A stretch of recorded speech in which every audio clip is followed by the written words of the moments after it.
I'm gonna give everyone join the call and get settled in.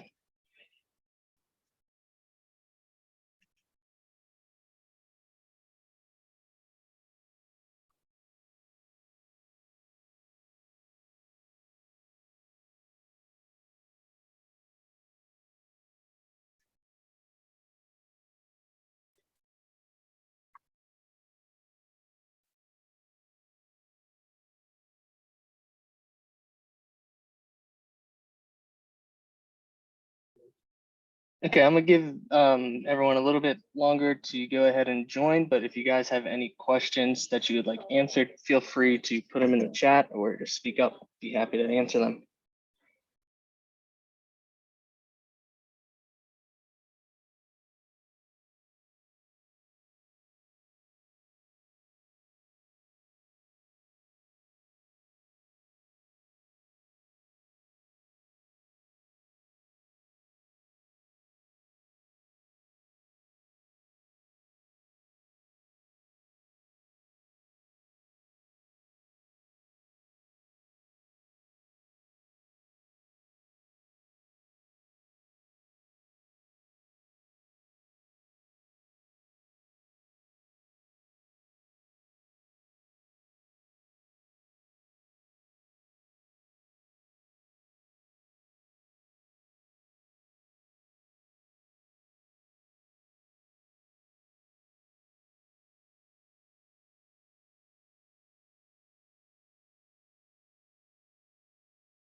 Okay, so it's 3 minutes past. Let's go ahead and get started.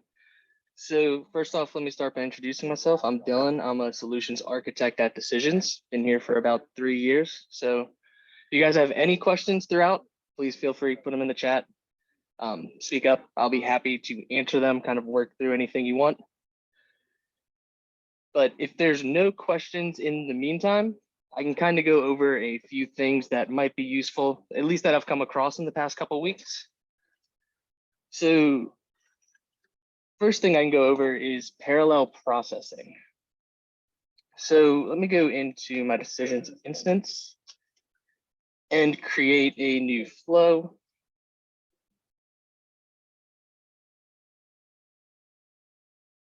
So with parallel processing, there's a few ways you can achieve it in decisions, but I want to kind of go over a scenario where you might think it's parallel processing, but it's not fully versus when it really could be. So parallel processing is the ability to say you have a list of objects and you need to do some sort of workflow for each of those objects. With parallel processing, you could start setting them to run at the same time and set a set number. So let's say, for instance, we have a list of 10 objects. Each of these objects need to go through a workflow. You can use what we call a run flows for list within decisions to start processing these records in parallel. So let me go ahead and drag that step out.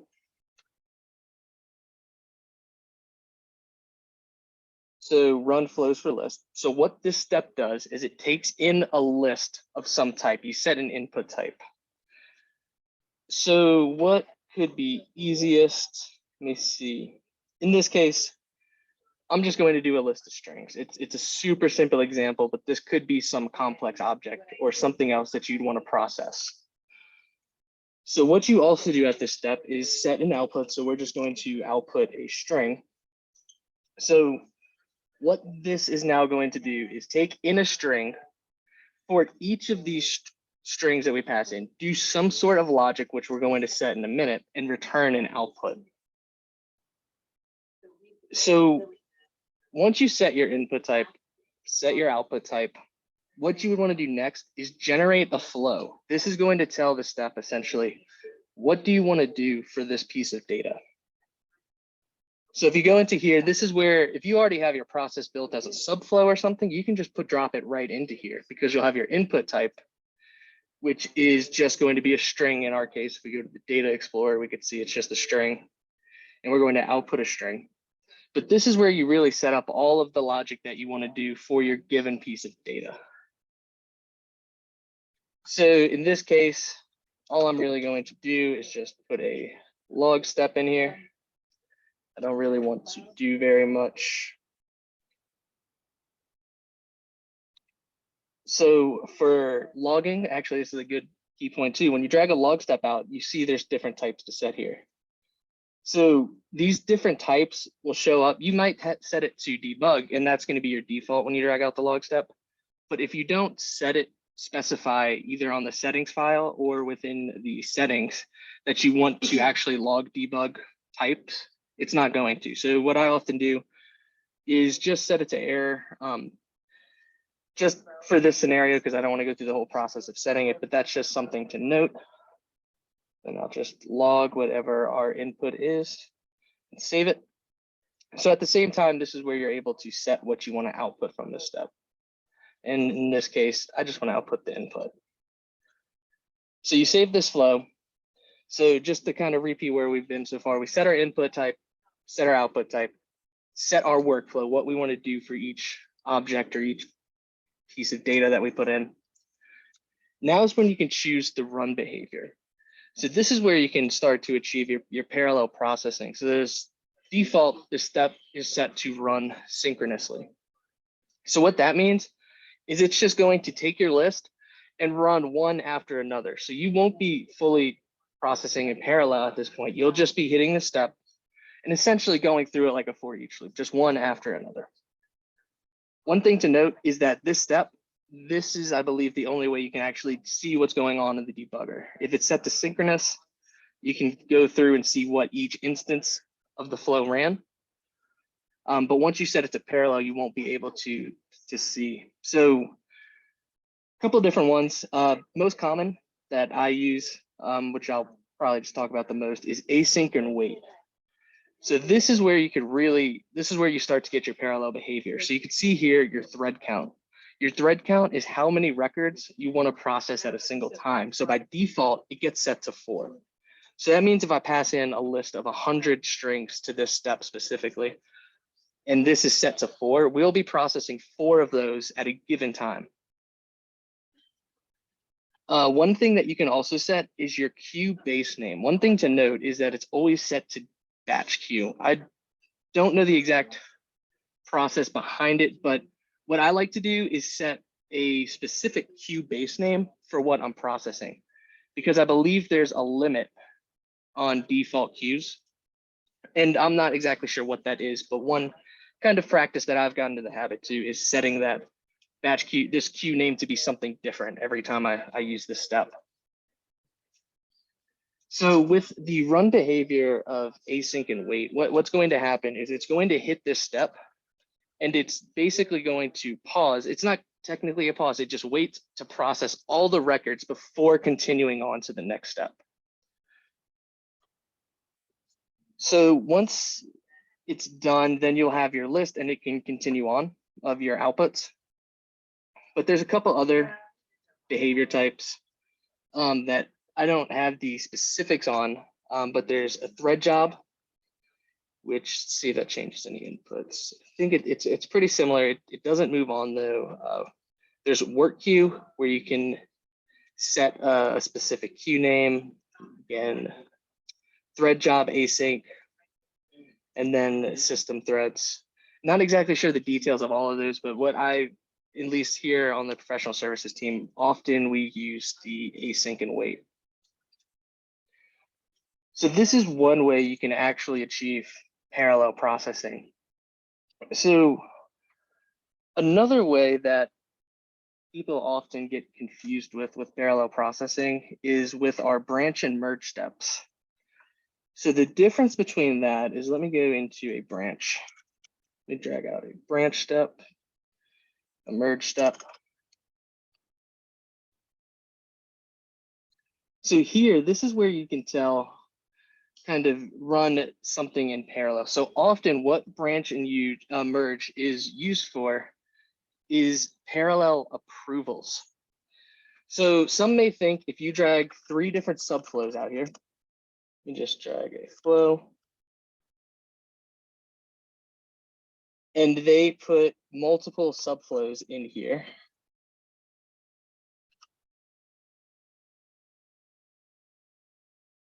Most of the time, people think that setting it up this way will allow the workflows to run in parallel. However, that isn't the case. What this is really used for is parallel assignments, because with the parallel assignments, you could say in my process, I now have 3 specific reviewers that need to go over this document or something before we can continue on with the process. So what you could do is have your 3 different assignments here, and on the approval of each, hit this merge step. And until all 3 paths have hit the merge step, the workflow won't continue on. So if you were looking to have something run in parallel, definitely use the run flows for list. If you're looking for approvals in parallel, you can go with the branch and merge steps. Let me check. So are there any questions on that?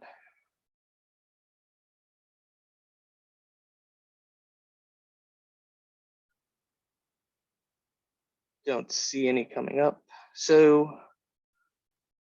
one more thing that I can go over is another scenario I've come across this week, which is runtime rules. So normally, with rules, the most common is to, in your process, you have a set series of rules that you would like to run. So normally what that looks like is you just drag one out. Let's create one real quick. Let's create a new. We're going to set this to be, just going to put an input.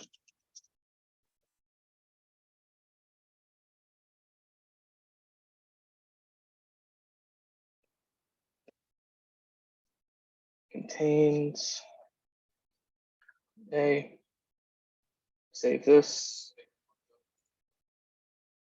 So often people put statement rules in series. So they'll have the statement rule 1, they'll copy it, or put another rule, and branch off of that.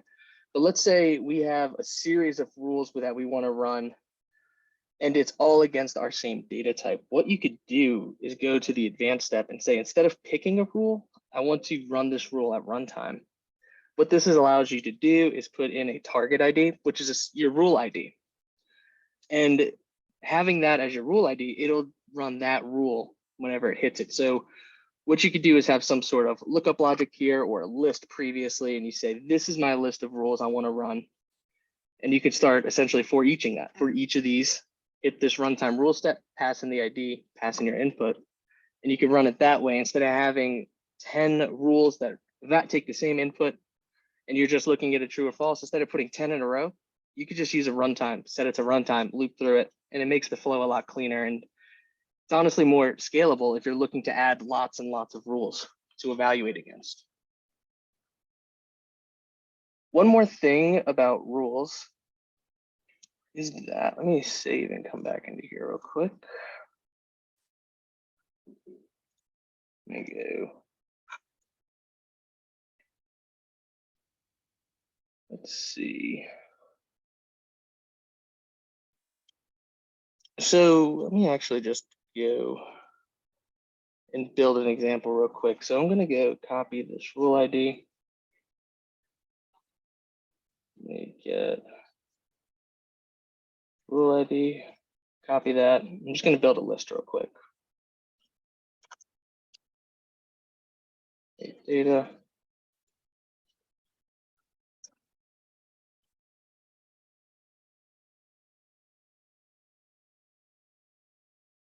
So in this list, just going to put the same thing of 4 times.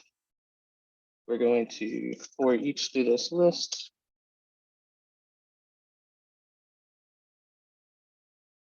Done and hit this rule.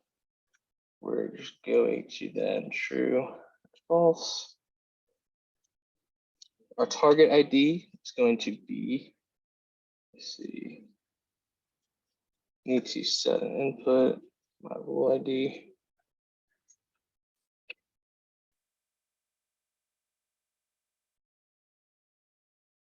And we'll just always set an input of A. Now, if we debug this, we can see that it's looped through, it's passed in the ID each time. So you can see we have this, and it'll show you your output from it. So you can do this by looping through IDs. You could be looping through series of datas, of different data. But this could be a really scalable solution if you're looking to run a lot of rules that take in the same input and be able to change that list pretty quickly. This is a scalable solution for that. So let me check. Are there any other questions or any questions at all, frankly?